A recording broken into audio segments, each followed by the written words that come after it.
den, vítám vás u dnešního tutoriálu, jak si udělat Facebook. Nejdřív si musíte udělat e-mail. Kliknete na založit nový e-mail a zvolíte si uživatelské jméno.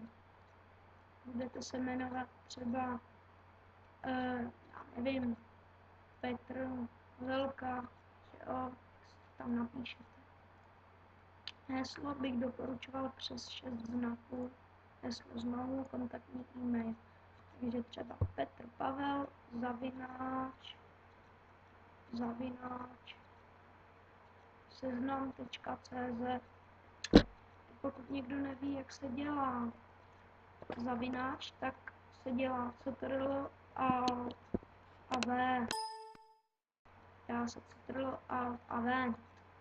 Takže odpověď číslo řidičského průkazu.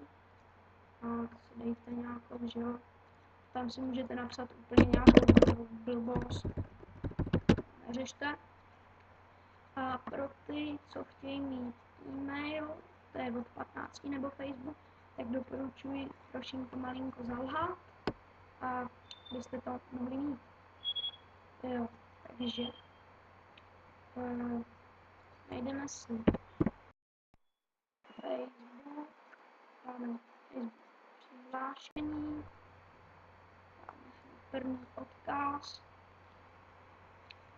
dáme si zaregistruj se na Facebooku, přesný jméno si vyberete, dáte si příjmení, váš e-mail, to už jsme si přece před chvílí vytvořili, zadejte e-mail znovu, nové heslo, jsem tohle žena, jsem tohle muž, den, měsíc a rok narození. To dáte pokračovat a dáte si profilovou fotku a tak. A pokud si mě chcete dát do přátel, jmenuji se Denis Balán.